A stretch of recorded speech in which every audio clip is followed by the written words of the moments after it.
You are both veterans of the MCU. What made it special to revisit your characters for Thunderbolts?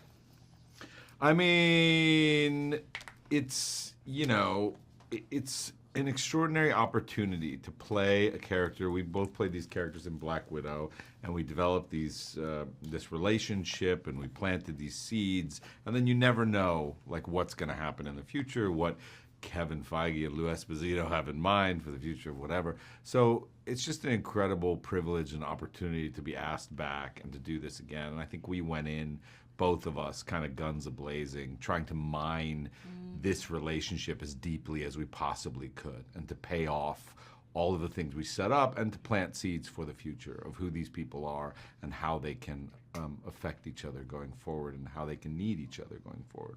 I think also just on top of that, Jake really wanted this movie to be a film that anybody could watch without having watched any other characters' backstory movies. And while that, was a great idea and really cool, I know that we both felt really defensive about the fact that, no, that might be true, but we really need a conversation about the fact that Natasha has gone and what that might be doing to both of these characters. And even though we're trying to create a movie that people don't need backstory, we need it, our characters need it, and as actors, for us to know where we are at and where our story is going, it was just something that we both felt very, very protective of. Florence, what is Yelena's state of mind when we first meet her in the film? Her state of mind is a very dark one. She isn't doing well. She doesn't know really what she's here for anymore.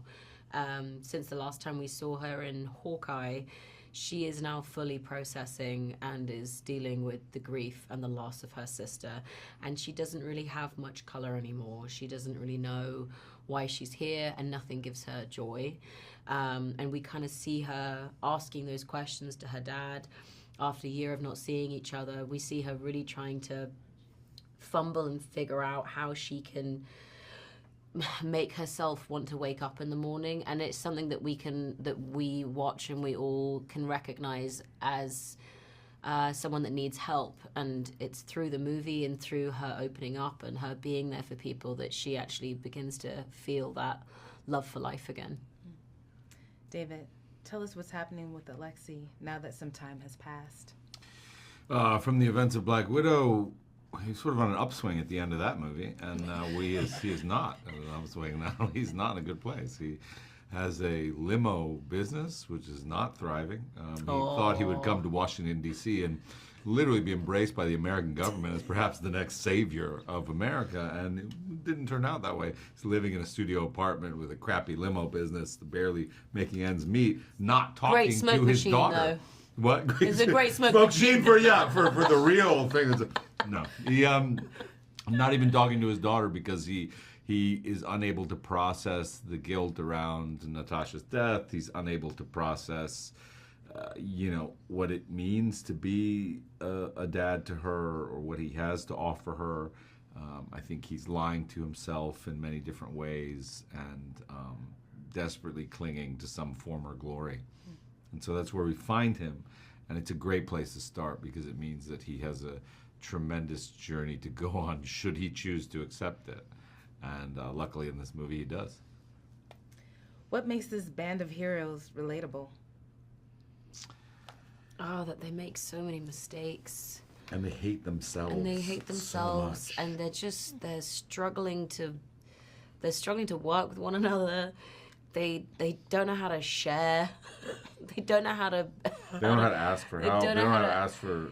They also are just like they're so used to being such lone wolves that they don't know how to even communicate or how to have any etiquette. And I think there's something quite wonderful and charming about watching all of those. What's the word? Attributes. Yeah. Together. Yeah. My brain. No, it's great attributes. Yeah. You were like, what's the word? I was like, misfits? Yeah. Like, crazy people? Yeah.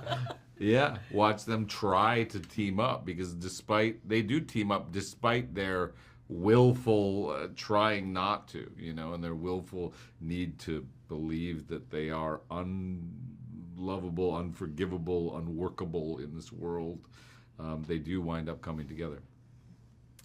What was your experience working with director Jake Schreier? What is his style? Oh, it was amazing working with Jake. He, all of the things that we've said that we loved about making this movie, it was him that really argued for it and defended the themes of this movie. So it just was a huge honor to be able to do a Marvel movie in this way. And what was he like to work with? He's such a supporter. He really believes in every single person that he hires, and he just thought that we were all great. That's what was so brilliant, was like when we'd go on set and he would ask us to do something ridiculous, because sometimes you do have to be asked to do ridiculous things on sets like these. He'd be like, now I know, but can you just trust me because you're amazing and you'll sell it? And you're like, okay, I'll do the thing. He did make us all feel very loved. So loved. And it was genuine. Like, I think he says it many times in interviews, and I believe him every time he says it, he just says, like, why'd you want to do this movie? And he's like, this cast. Yeah. He's like, can you imagine having this cast together? Yeah. And you're just like, oh, yeah, you really do love us. Really, really loves us. And that's a beautiful thing, to walk onto set and know that you're going to be taken care of by a director in that way and not compromised for some other department. And so it was really nice. Last question. If you could use only one word to describe this film, what would it be and why? Surprising. What about you?